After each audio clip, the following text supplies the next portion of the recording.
Hello, this is Orlando Mayor Buddy Dyer. Welcome home. Soaring to tower. We are ready for takeoff.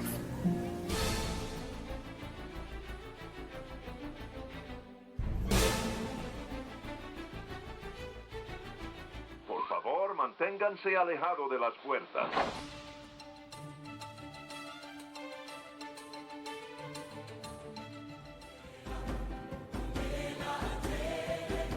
Hey, it's Amy from DVC Clubhouse. Hey Clubbers, it's Scott from DVC Clubhouse. Hey, it's Kathleen from DVC Clubhouse. Welcome aboard. It's Phil from DVC Clubhouse.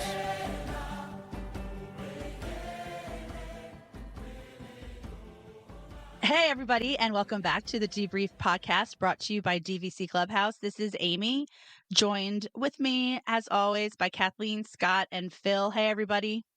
Hi, guys. Howdy, y'all. And let me see if I do this right for Scott. Welcome aboard, Clubbers. Perfect. Oh, so we are back again this week to discuss another topic, and I know Phil is super excited to talk about this topic. In my defense, I was the one who suggested that we do this. And I'm pretty sure that you suggested it just so that you could berate me a little bit more. I don't need an excuse for that. I think that this might be the number one topic, though, that you have made fun of me for. Oh, at least That's not entirely true. I think the white doily spirit jersey that you wrecked on your last vacation, I think is still in the lead. Yes, I think you're right. But in the last 30 days, it's definitely been Fort Wilderness. Yes, I have not made fun of your Afghan, Spirit jersey. spirit jersey in the last 30 days. Well, there's still time. Should I go change? I don't know why have I never thought to put that thing on when we're recording these podcasts? Did I ever tell you the story about when we were distance learning and my daughter was going on a submarine field trip and she changed in front of the class on Zoom?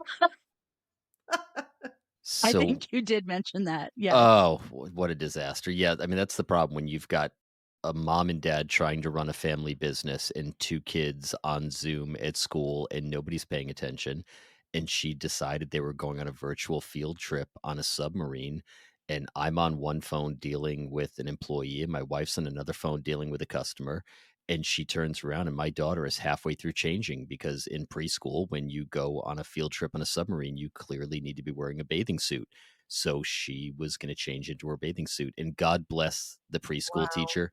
She said she saw it and she was doing her best not to break into hysterical laughter or point it out because nobody else was looking. So my wife rushed over, snatched her from in front of the iPad and off camera, and then it was a disaster. Don't worry. You don't need to worry about me changing into my spirit jersey on camera. Good to know. This is a family-friendly show, guys. Most of the time. And for when those times it's not, I have the Mackenzie soundbite.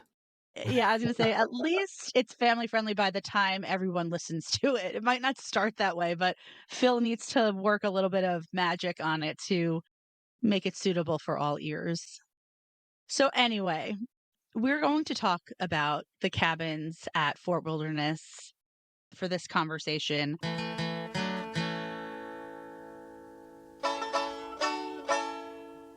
Because obviously in the world of Disney Vacation Club, it's a pretty relevant topic right now because it's the newest Disney Vacation Club resort to be offered for sale.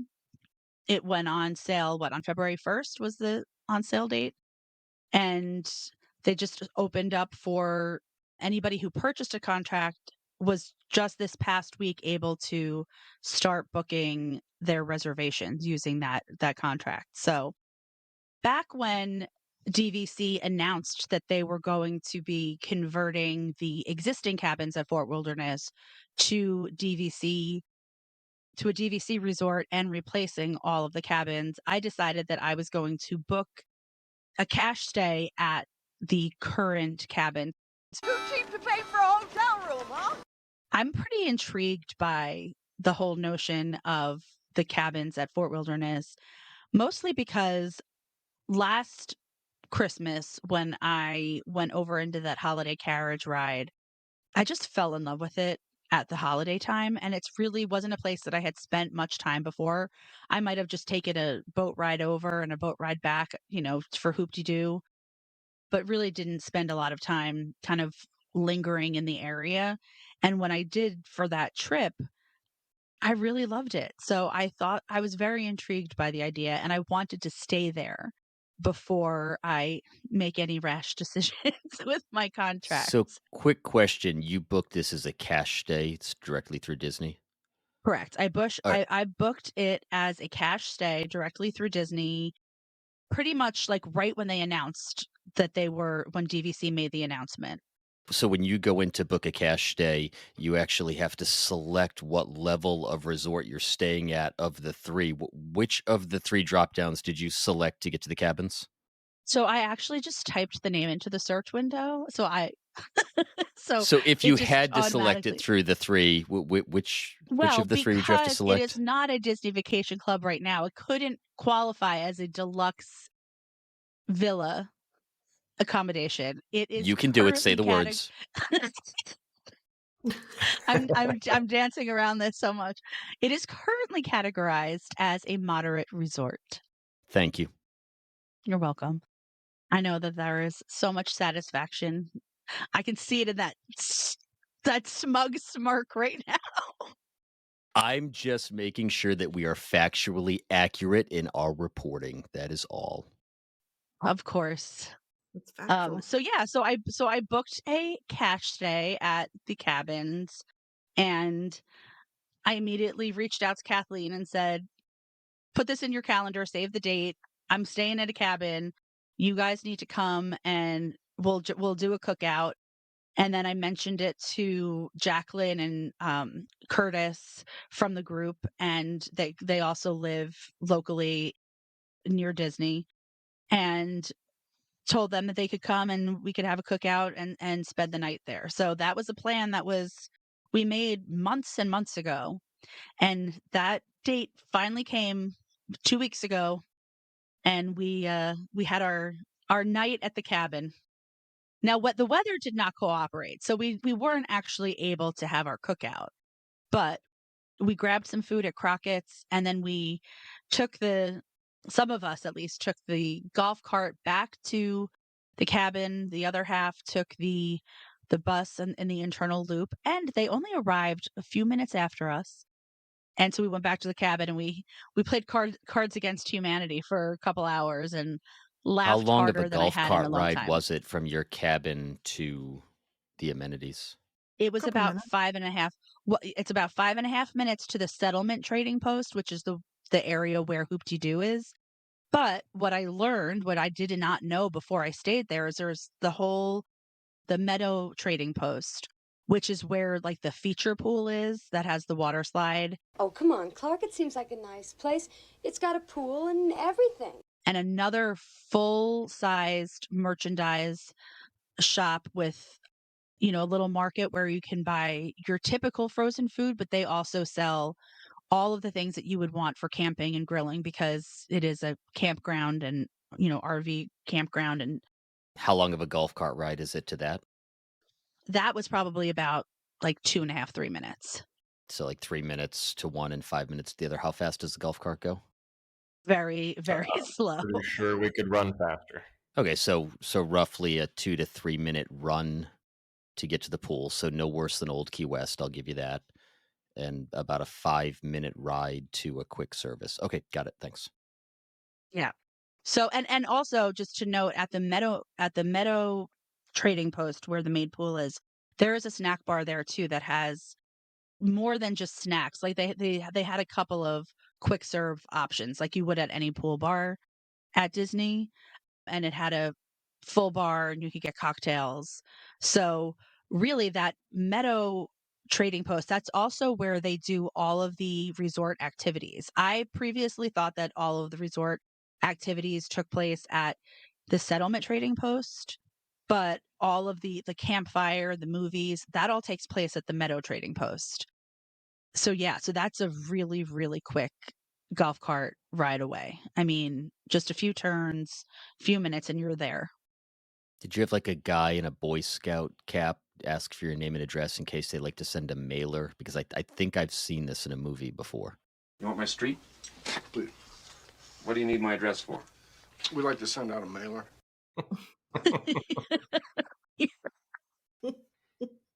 So, yeah. So anyway, This one's yours, Edna. And now this is your 10. this is going to be fun. I guess I'll start with when when I first checked in.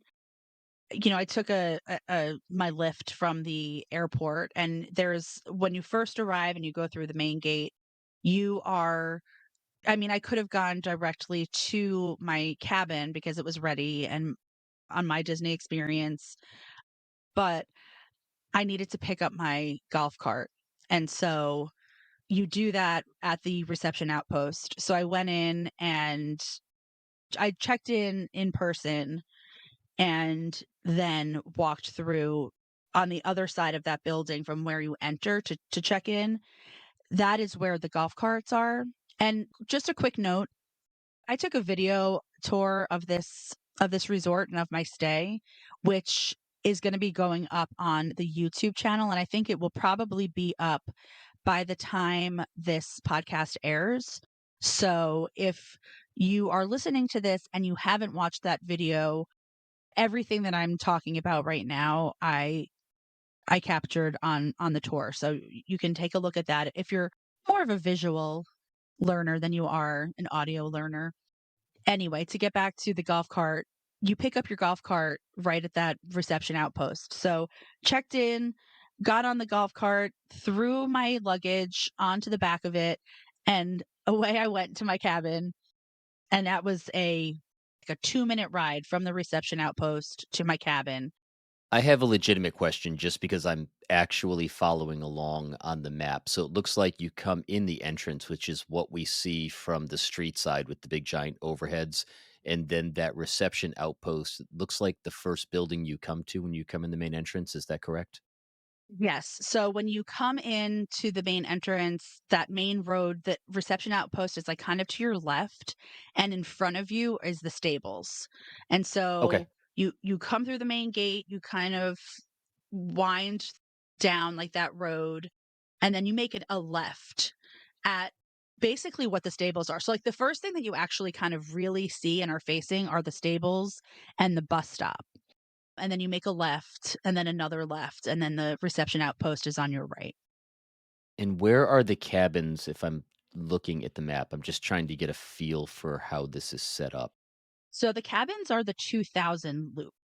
Okay. So anything that's in the 2000s, those are where they are converting all of those cabins to DVC. So that's the only place where there are cabins are in the 2000. All of the other loops. So essentially the layout of the resort is that there are all of these loops off of the main road, and the loop of cabins is the first loop that you encounter off of the main road on your left hand side. If you continue that road, there are all different loops that you encounter that are mostly RV camping loops. There are some that are tent camping. Okay, I've done all those loops. I've always said that one of the very few reasons we dislike Wilderness Lodge is sometimes you have to share the Epcot bus with Fort Wilderness. And when you get inside those loops on the bus, it can seem endless when they're piling people on after you've gotten on the bus at Wilderness Lodge. So I'm just trying to visualize it here, what I recollect versus your story. So sorry to interrupt. I was just trying to get a sense of what was where. No, it's fine. And the thing that's really nice about having the golf cart is, especially because the cabin loops are so close to that main bus stop, you just hop on your golf cart, you drive, 2 minutes to the bus stop, and you can park your golf cart and then get on a bus, and then you don't need to do the loop. You just hop on and off you go. So in terms of needing to do an internal loop, yes, you would need to do that. You would need to transfer buses to do that if you were somebody who was not renting a golf cart or did not want to walk. But even if you did walk, it's probably about a 10-minute walk to the cabins. So still shorter than the Pumbaa section of Kidani Village from the main lobby. Or anything at Old Key West for that matter. Well, maybe I don't know anything, but many things. So yeah, you can park your golf cart there and just hop on the bus and be on your way, which is and it's fun. Like that's the thing about the golf carts. And I mean, Kathleen and Scott can speak to that. I mean, they came and they met at I picked them up from the main parking lot and we drove over to the cabin and I showed them around the cabin, but then we hopped onto the golf cart and Scott drove. There's a video of that on Facebook because we went live while we were doing that. But it was fun, right, Scott? That was probably my favorite part. I said if Old Key West had golf carts, I might actually consider buying points there. But that was the first thing I wanted to do was drive the golf cart. I thought that was hilarious. My kids have said the same thing. They love going for the golf cart rides at Old Key West. They love the transfer of the bags when we get there because they get to ride in a golf cart. I might consider Old Key West again if you could have your own personal golf cart on that property. It would actually make that property a lot more lively.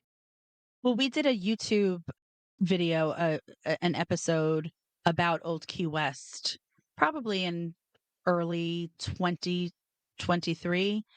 And that was something that I had said. And this was before they made the announcement about DVC coming to Fort Wilderness. But I said in that episode that I want more than anything for them to have some sort of either golf cart or like scooter transportation available at Old Key West, and that would be like a game changer for me. I think that's why I also got really excited when they made the announcement about the cabins of Fort Wilderness, because I know about like the golf cart culture over there, and that made me very excited. Because the thing about the golf carts too is like not only fun to ride, but it's also like kind of a fun thing that they have going on over there where everyone decorates them because all of the golf carts look the same. So it's a way to spot yours easily in the golf cart parking lots, and it's just fun. It gives it, a little extra fun part of your vacation, and I'm sure kids would get a huge kick out of it. And I rented a golf cart that seats 4, but there are golf carts, and I will say I am not sure if the people who were driving the golf carts that fit 6, if they rented them from Disney or if they rented them from an outside golf cart rental company. Because when I picked mine up, I think I only saw 4-seaters, but you can rent, just like you could rent a scooter or a stroller from a company in Orlando. There are golf cart rental companies in Orlando that will deliver a golf cart to Fort Wilderness for you that is actually cheaper than renting from Disney. And there are a lot of people who bring their own golf carts. Yeah. For the people that are like the current users of Fort Wilderness who stay at cabins, like these people come and they all like they live there for I saw people packing up, and the amount of stuff that they had in their vehicles was these people were going there and they were living there. They weren't just sleeping there to go to the parks. They were there to take advantage of having the kitchens, to take advantage of the grounds. And the thing that I will say is what I didn't really, and this might sound like a naive or stupid statement, but what I never really thought about was the fact that this was built as an actual campground. So if you are a person who's ever been to any like RV campground across the country, you know what those places are like. You know what the amenities are. They all have at least the ones that I've been to, they have pools, they have campfires, they have basketball courts, like they have things for people to do beyond just parking your RV and like hanging out in the woods. Aren't the woods beautiful? These are campgrounds that are meant to provide recreation activities, and that's really what Fort Wilderness is like it really is a campground in terms of what it's offering and how it's laid out and built. And so the people that go there are people who many of them have their own golf carts. I think we were just talking about this actually as a local. If we were to buy points, I would definitely buy my own golf cart and just take it there all the time. I think I was just looking at like Lowe's and different places for like $6,000 or $7,000, you can just buy your own golf cart. And I just think that would be kind of cool to tow it every time there and have our own golf cart and decorate it the way we would want to decorate it. And it's something different. I don't know that it's enough to make me want to buy there, but I really liked having that golf cart. Mm-hmm. You could buy me my own RV. It wouldn't be enough to make me want to buy there.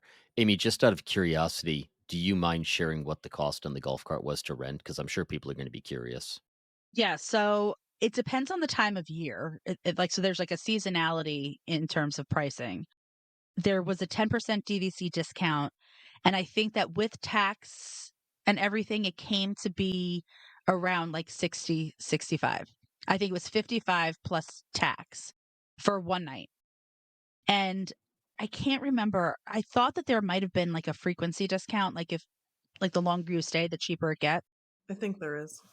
So like if you rent for a full week, it's not as much as if you rented for 7 separate nights.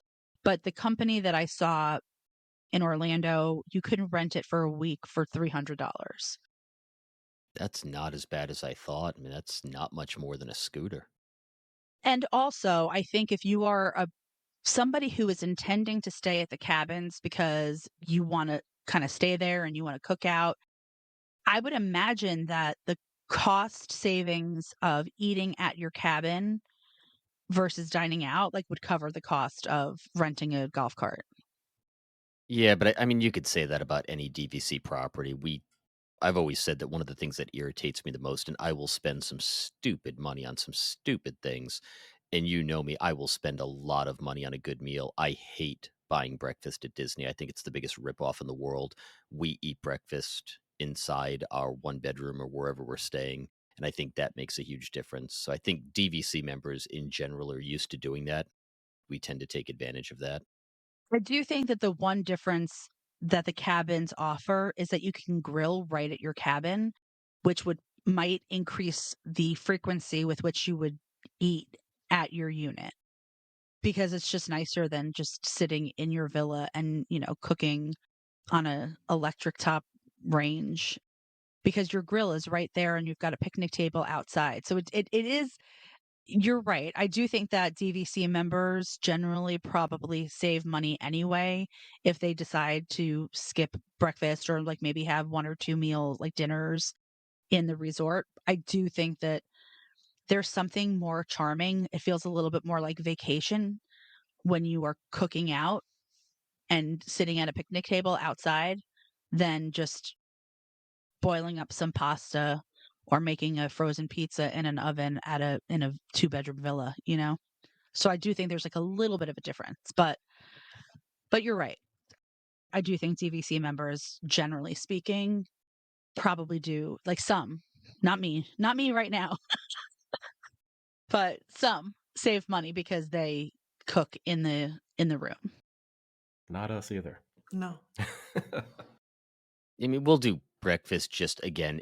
It pains me to give them $17 for one Mickey waffle and some reconstituted scrambled eggs that really aren't that good. We can easily just give the kids some stuff in the morning.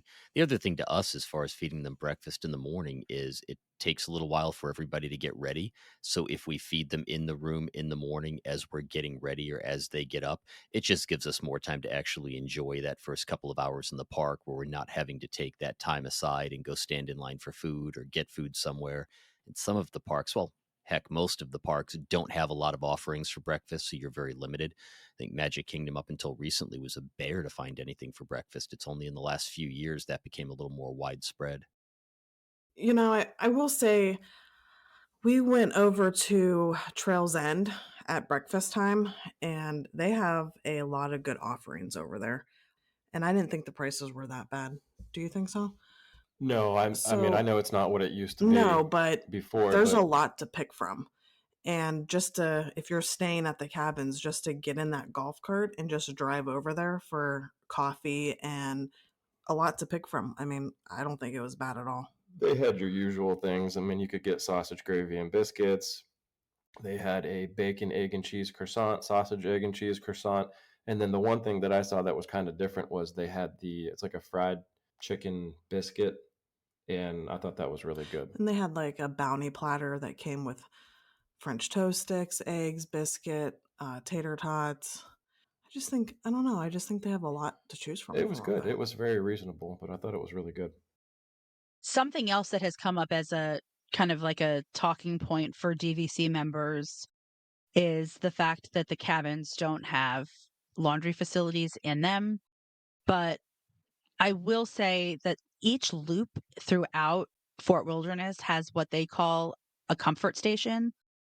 And every comfort station has a kind of like a laundry room. And the laundry room that is that is located within the 2000 loop, which is located at what is another point to make is another pool, but I'll talk about that in a minute. And that had, I think it was 9 washing machines and 12 dryers. So it was like a proper sized like laundry room. And because you do have the golf cart, if for any chance, like if for any reason all of those were being used and you needed to do laundry, you could drive to any of the other comfort stations at Fort Wilderness, and there are several of them, and use those laundry facilities. So in addition to a laundromat, what else do those comfort stations have? I think they're I think they're called comfort stations because like, well, they have bathrooms, and I think that they're The called comfort community stations bathrooms. because Okay, that's just what I was yeah, checking on. because Okay. for most of them, they are located within like the RV, like actual camping. So they're comfort stations for people who might want to use an actual real facility versus their RV, or like if you're in a tent and you don't have a toilet. But the one in the 2000 loop is where that comfort station is also where the other pool is located, and that's called the Wilderness Pool, which I imagine is what will become to be known as the DVC pool. And it's just, it's like a standard quiet pool, and it's located. I think it's in between the 2500 and 2600 loops, like around that area. We were at the DVC lounge up in Epcot a couple days ago, and like one of the cast members up there, they were telling us that they are redoing all the laundry facilities for the new cabins.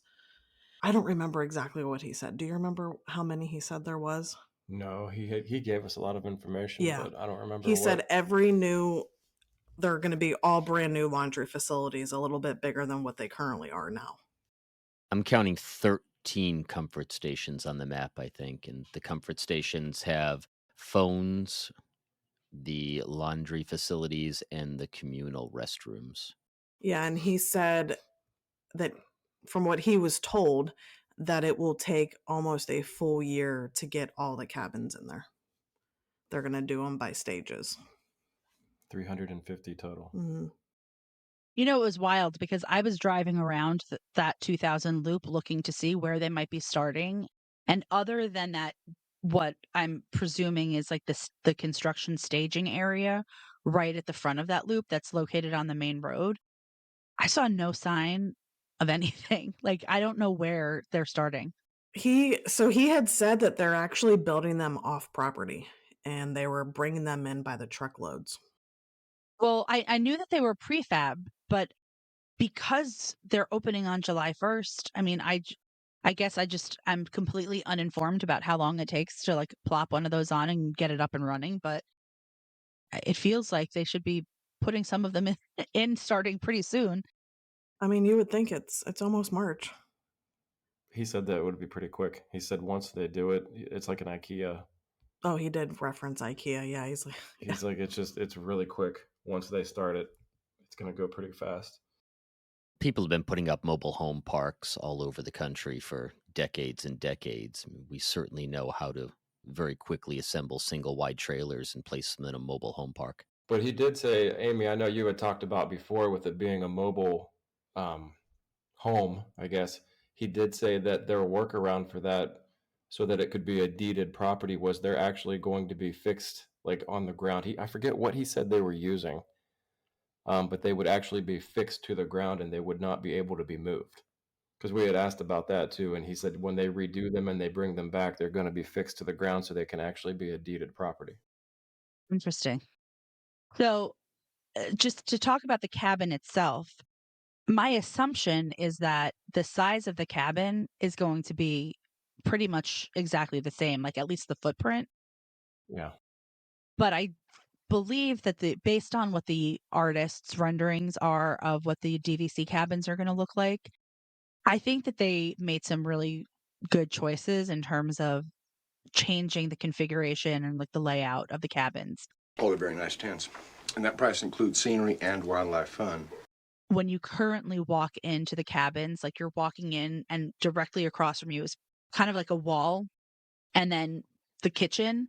But buried in this wall is, I presume it's where they probably have like their, the water tank and all of like the utilities for the cabin. And the bathroom is located to the left, right outside of the bedroom. And I know that some other feedback online has been that people don't love that the bathroom is on the opposite side of the cabin from the bedroom because you need to like walk all the way across the cabin. And if you have people sleeping on the pull-out, Murphy beds, that you would need to be walking past those people in the middle of the night while they were sleeping if you needed to go to the bathroom. It does, however, open up the living space in that cabin so that you don't have to have like a utility closet located right in the middle of the cabin, which kind of, in some ways, like it was like a little bit nice because it differentiated the living space from like where the bedroom is.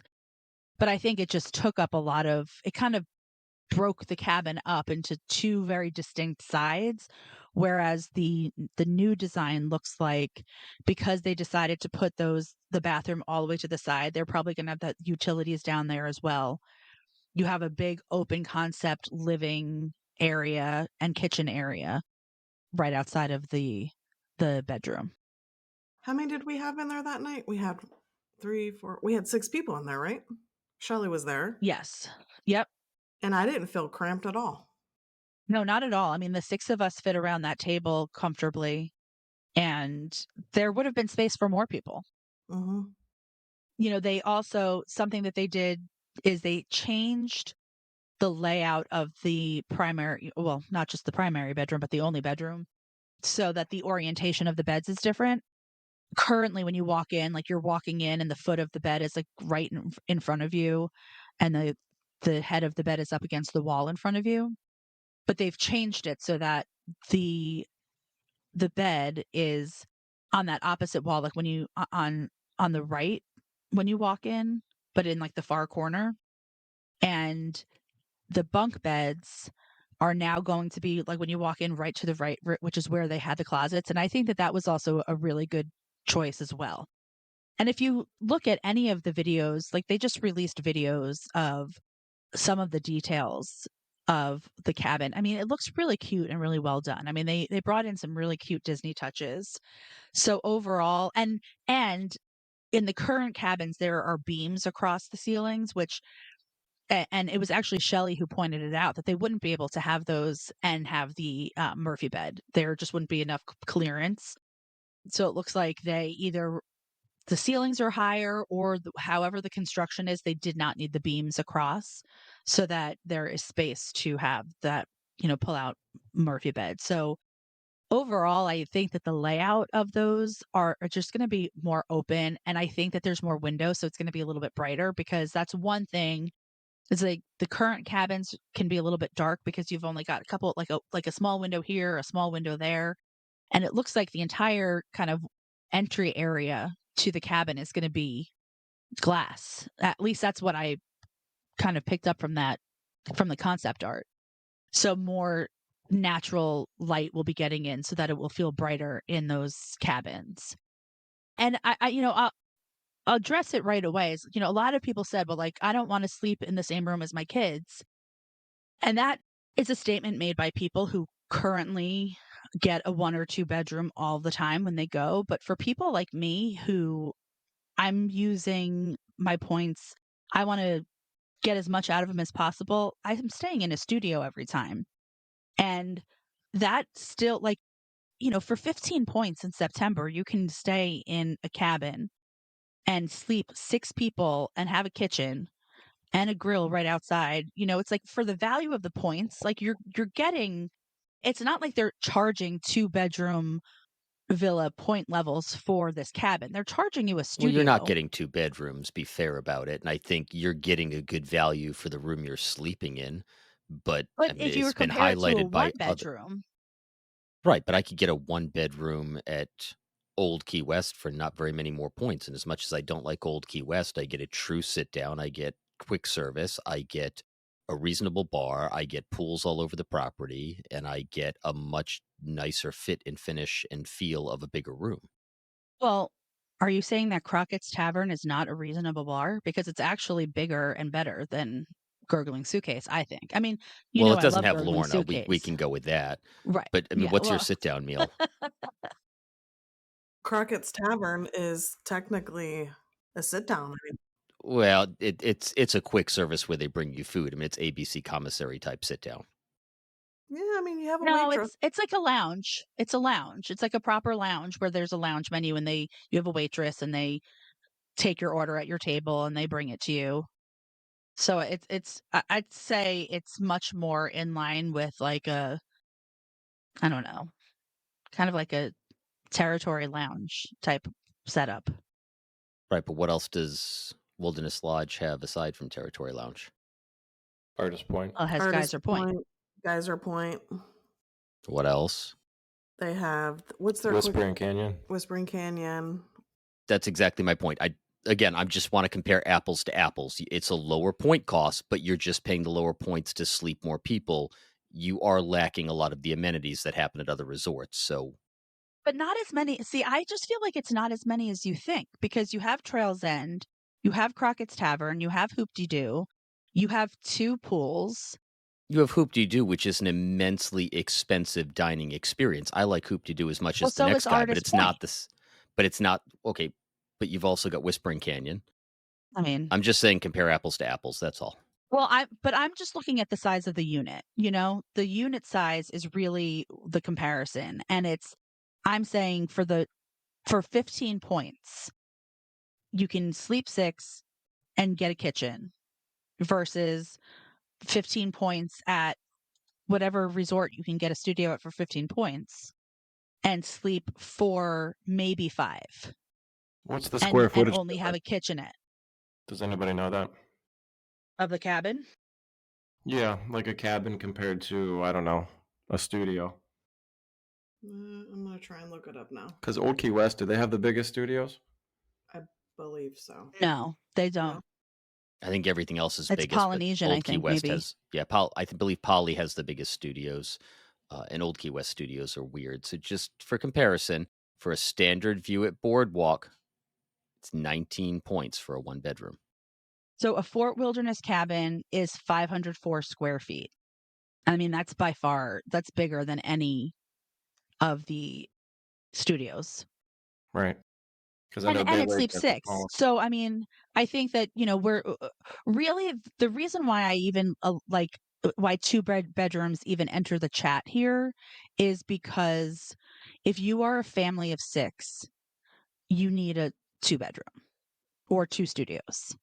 So a cabin at Fort Wilderness gives you the opportunity to stay in one unit with your family for the same amount of points as you could stay in a studio at other resorts, which I just think is, an attractive option if you are somebody who, can't afford to have 350 points or somebody who wants to maximize the points that you already have.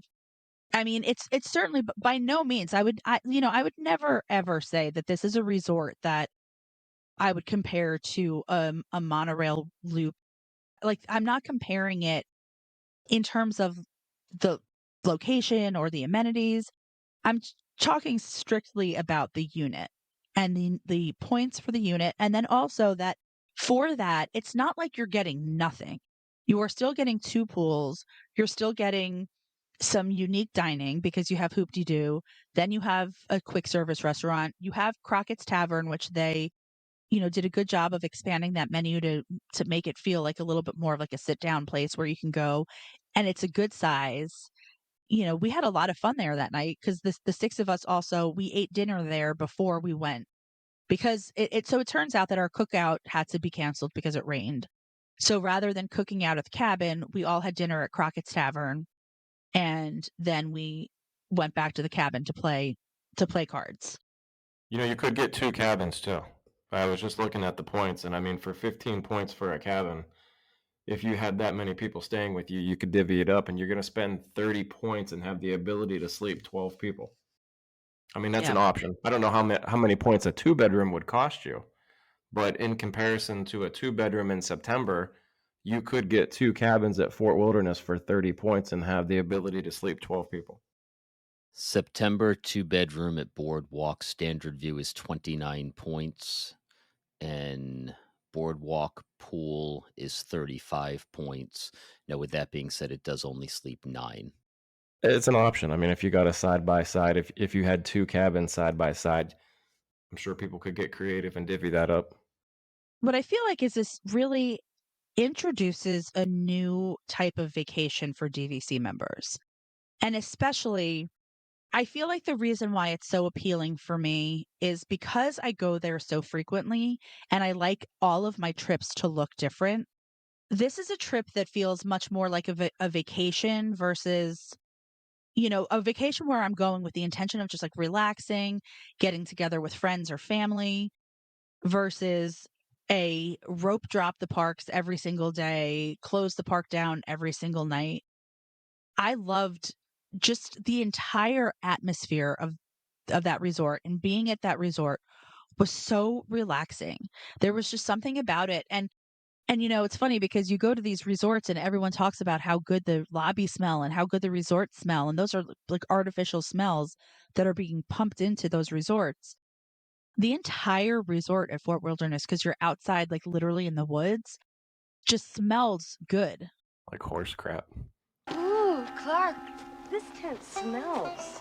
Yeah, I was just going to say, all right, I'm struggling right now to be nice. I make no secret of the fact that I despise this resort. I have been in that bus loop in late May, picking up 1,000 people. And the one thing that drives me away from staying at Wilderness Lodge is that bus loop in late May, going through the loops and the smells that are on that bus by the time they pack it full of people. So you can have that smell, and I will take Polly and Boardwalk and Beach Club all day long. It does really smell like that, Not the though. smell. That is not the smell I'm talking about. It smells like horse right by the bus stop.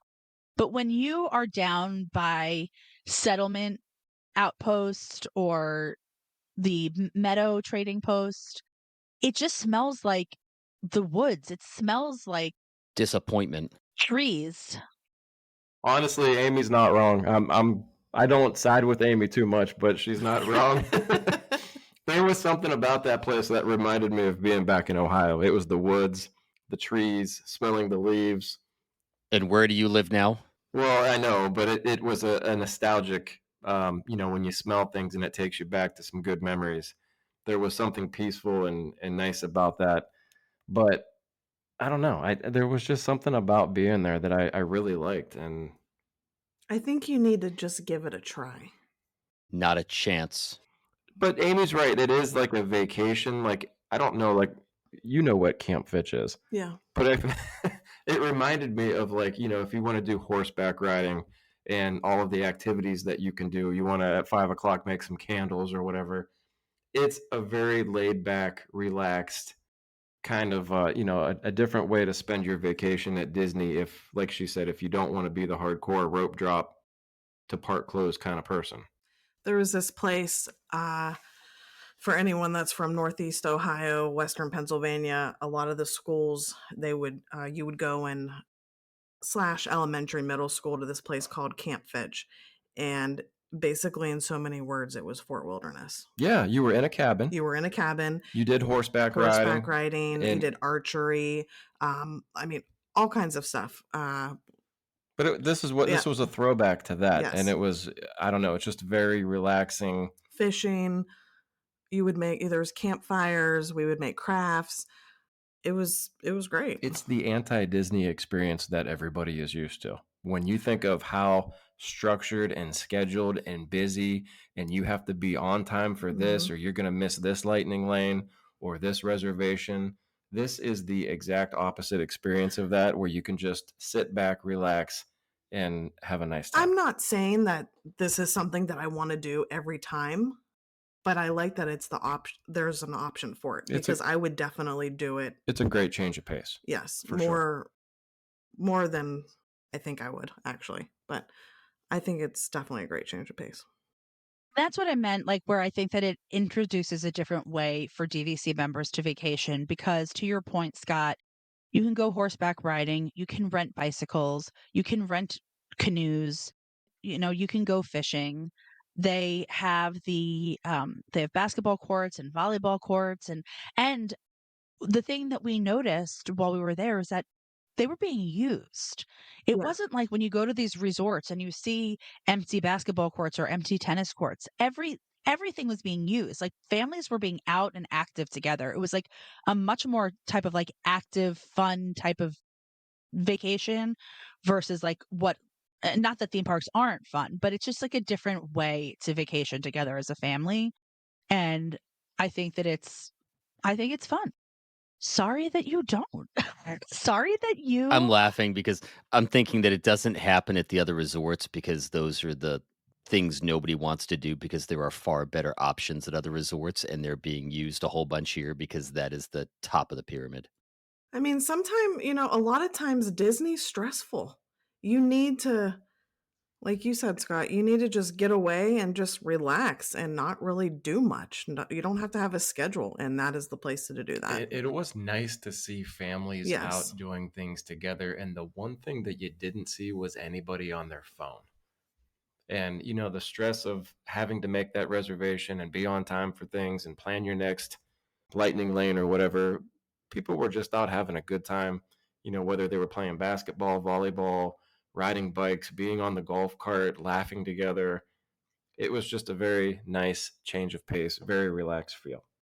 and it is really nice that you then have a boat to Magic Kingdom because kind of feel like you're out in this remote area, but you get on a boat in a couple minutes, you can be at Wilderness Lodge, you can be at Contemporary, or you can be at Magic Kingdom, and you can be right there in all of that. But this is just a far more relaxed pace and just laid back kind of non-frenzied environment, which I enjoy that. And I woke up early and went down to the beach at Fort Wilderness and sat and watched the boats there, and it was beautiful. I mean, they had all of like the trees with the Spanish moss hanging off of the branches, and there was a breeze and it was blowing. It was just I loved it. It just felt like it was like good for my soul being there. Very peaceful, very relaxing. Even though it's not, Disney in your face, it definitely gives you the feels being there. And I can't wait to stay at the new cabins. And I'm also curious to see what else they're going to do there because there is land for them to do more things there, to build more stuff there. They could build another restaurant. They could, We build asked that another question. pool. Specifically, we asked that question. Currently, right now, they're not, but we said that, if this kind of takes off and is really popular, they almost have to put something there, like another sit down restaurant. They're building something. They're built. I don't know if that's the part that Amy was talking about, like up front. It just looked like a huge like parking area that they're putting up there. But I don't know. I think they're going to have to do some kind of a restaurant, a sit down restaurant eventually. I'm excited to see what the future holds over there. I think this is just a difference in personalities, and that's what we've got to chalk it up to. You guys have spent the entire episode extolling the virtues, and I hate it every bit as much now listening to you talk about it as I did prior to you getting started. And even though we bust each other up all the time, I respect the opinions of everybody else who's on this podcast, and very rarely do we actually disagree on things in real life. And I could not be more diametrically 180 degrees apart from you guys on this. I would not stay there on your points. Well, no, I honestly, Phil, I agree with you to a point. I would stay there, but I would never buy there. And I think it's too much money per point. I don't think there's enough amenities. And I just don't think there's enough there to make me pick that as my home resort. But I don't feel like I need to pick that as my home resort. I think it's going to be wide open. Let's hope. At 7 months. I don't think it's going to be nearly as popular as what people think. From what I've read in other groups, other comment sections, people were actually upset about it. I mean, let's face it, Fort Wilderness, they have a following of people who go year after year after year, and they almost feel like this is an intrusion, bringing DVC into yet another resort. People, they've quoted saying, Disney's ruining yet another resort by bringing DVC into this. There's a lot of people upset about this. And I think just by looking at other groups and seeing the opinions of a lot of people, I don't think this is going to be nearly as popular as what they hope that it would. But it is nice to have the option. I will try it. Like we said, it's a nice change of pace just to do something different. But me personally, I would not buy there. And Amy is going to lose her mind because we have disagreed about this, and we truly do disagree about this. You will never convince me that this is not Disney's first foray into bringing a moderate resort, moderate accommodations into the DVC portfolio. Would you come visit us if you were in town while we had a cabin? I will bring a banjo. Yeah, you two, yes, I would come visit. Anybody else, absolutely not. And that shows you how well. I'm sorry, Amy, you as well. Amy, That shows you. Amy's face was okay. priceless. If it were anybody else that said, "Hey, we're staying at Fort Wilderness and we want you to come visit," no, you can come visit us elsewhere. Or maybe if we happen to stop by and see the horses at Tri-Circle D, we'll bump into you. I legitimately have no desire whatsoever to spend any measurable amount of time there past perhaps Hoop-Dee-Doo Review, and maybe because we're there for that, going to see the beautiful Pershings and Clydesdales that they have at the ranch. I mean, the interesting thing, though, is actually I was doing some research before this episode, and they're trying to identify the new demographic that they're going to bring in for this, and it ties into the last episode. They're actually going to run a whole commercial series on Farmer Wants a Wife, so you guys should be seeing that very shortly. Do not threaten me with a good time, sir. My new favorite show. No, but I think, if you go there, if you compare it to where you've been recently, and you've talked about Old Key West recently and how you now despise it, I think that you would put the cabins at Fort Wilderness above Old Key West. And it definitely would not be your resort of last resorts if you gave it a shot. We'd have to see. The jury is out. In terms of whether or not this is going to be popular, they're going to be converting all of these cabins no matter what. No matter whether or not they sell the contracts, they're going to convert them because they probably need to convert them anyway because they're old. And they can rent them for cash. They can sell them for cash to the same people who are getting them now.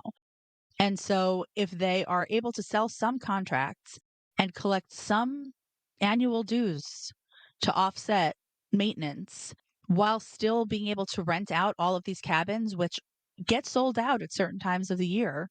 Are they adding some? I don't mean to interrupt, but are they actually adding? There are, because I think that right now there's only like 260 Okay, because cabins. that's what people were more upset about than anything, was the fact that they have trouble even getting in there. People do this year after year, and now they said with the addition of DVC members having the option to get in there now, it's going to be even 10 times harder to get a cabin. And I think Amy just touched on it. I've said this since minute one. The entire basis of this has nothing to do with the demand from DVC members. It has nothing to do with they wanted to expand their openings. Those cabins were getting old. They were getting tired. They were in need of a rebuild, and they're using DVC members and the purchase of points to fund the rebuilding and replacement of those cabins. It was a financial decision, and you just won't convince me otherwise. Yeah, I don't think you're wrong, Phil. I really don't. I mean, I think every decision Disney makes is a financial decision, especially in recent years. I mean, innovation, it has taken a backseat to the bottom line like over and over and over again in the past 6 to 7 years. Would you guys be excited if they did start to transition other moderate resorts into DVC properties? I just don't think No. that they can, because the square footage of the rooms in those moderate resorts is too small.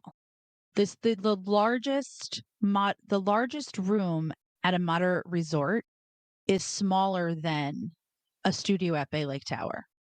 So What about the values? at Jumbo. I know those used to be cash rooms that they converted into DVC rooms, but I don't know what they had to do to make that qualify as a DVC room. You know which ones I'm talking about, the values. I just feel that they're riding this horse as long as it goes, and they're going to ride it until it collapses underneath them. And I think that the continued watering down of the DVC product is going to have long-term ramifications, despite what they may foresee as some short-term benefits. Well, and for me, that's where you and I disagree fundamentally. Is like I don't think it's a watering down of the product. My concern is really that they just keep adding hotel rooms and they're not adding anything in the parks. They're adding more people and the capacity is not changing. Yeah, but based on Scott's question, he's not adding rooms. He's just converting moderate rooms over to DVC. So your capacity would remain the same. You're just selling it as a different product. Right, and I see that as a positive because then it gives DVC members more options to book other places, which would make your availability more wide open at Well, other. what did they do to the rooms at Jumbo to make it DVC? That was my question. I didn't know what they had done at the value studios at Jumbo because they used to be cash rooms and they converted those. I don't know what the square footage was in those. I don't really know what the difference is. It's 316 feet square feet at Jumbo. That's tiny. I think Polly's like 446. Yeah, Caribbean Beach, Well, what about a tower studio at Riviera? I know those are tiny. but those only sleep two. So I mean, Yeah, but unless I'm you're just saying if they gave people options, I would be all for it. If they just said, they're going to do tower studio or not tower studios, but just tiny studios at moderate resorts, I would be all over that. well, the square footage of the rooms at the moderate resorts are 314 square feet. And what is it at Jumbo for the value? 316. 350. So it's a 360. little smaller than that. You're talking 2 square feet. Mm-hmm. So yeah, I mean, I think they could easily convert those. They could take a section and convert those, but I think a lot of people would be on board with that. A lot of people would jump on board with, Riverside and wherever French else. Quarter. French Quarter. But anyway, that's off topic. I'll say this, I'd stay at Riverside and French Quarter before I stayed at the campground. And even Coronado. I mean, look how many people love Coronado. I love Coronado. Probably the best located all-around property on property. And look at all the restaurants and amenities that place has. 3 bridges, and the pools are beautiful. Rick's. Maya Grill, Toledo. The biggest drawback of that place is that you can only get there by bus. And also, if you are staying in a casita versus the tower, it's pretty sprawling. Like you've got an internal bus loop situation going on over there, Yeah. and those casitas can be located pretty far from Like a Old lot Key of those West, amenities. Saratoga. I was just thinking Old Key West, Saratoga, Animal Kingdom, all bus only. 6 of one, half dozen of the other. Those are commonly named as drawbacks of those resorts. Why jokingly refer to Animal Kingdom as a moderate with a view? I'll never agree with you on that one. No, and that's the one where I say tongue-in-cheek, actually, because I think Animal Kingdom has a lot to offer. But I just tend to pick on that one because of its distance. But yeah, that one is clearly tongue-in-cheek because just the restaurants, the grandeur of the lobby, there's so much more to that resort than just the bus ride. But Yeah. it gave me an opening to pick on you again, so I took it. We've never had an issue with busing at Animal Kingdom, ever. Honestly, the worst resort that I have had for busing, and it truly is one of our favorite resorts, but where we have had, beyond any measure of a doubt, the worst busing situations has been Wilderness Lodge, and I don't know why, but it has always, always been problematic for us on the bus there. And just again, I touched on it before about the internal loop at Fort Wilderness. But that night that we all had dinner at Crockett's, and half of us took a bus back and half of us took a cart back because we all couldn't fit on the golf cart, you guys arrived back to the cabin within 5 minutes of the time that we arrived back. So it did not take you guys a long time. It didn't, but I will say that I think a lot of that had to do with the bus driver not stopping at certain areas because nobody was there. We went back and we experienced that because we went from the front parking area all the way back to Pioneer Hall, and it took 8 minutes, but he never stopped once at any of the 10 potential bus He stops. just kept going. So now if there were people at every single one of those, yeah, it definitely would have taken longer. Well, as I was driving around, I mean, that was something also that while I saw people using all the amenities, I never saw an internal bus stop have more than like one or two people waiting at it. But it's funny that you said that about the bus driver, because when I was walking around the resort and driving around the resort, and I went over to the Tri-Circle D Ranch, and I was walking back towards Hoop-de-Doo, I had to walk past the bus stop over there at the settlement outpost. And the bus driver said, "Where are you heading?" And I said, "Oh, I'm just walking back to get my golf cart." And he was like, "Oh, darn it." He's like, "I'm just bored."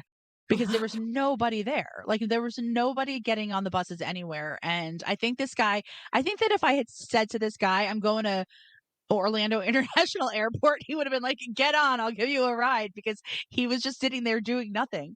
Yeah. So, I mean, I imagine that that's probably different at different times of year, especially during the holidays. I mean, Fort Wilderness is much more crowded and busier at that time of year than probably a random Monday or Tuesday in Well, I February. know it's definitely busy there, Halloween time, Christmas time, because everyone decorates there and everyone goes around the whole park with their golf cart looking at everyone's decorations. Yeah. And just as a reminder to everyone, I did take video. So check out the tour if you're just interested in being able to see everything that we were talking about and referring to. You can watch it on the YouTube video. But I mean, I think that, I mean, we're already over an hour.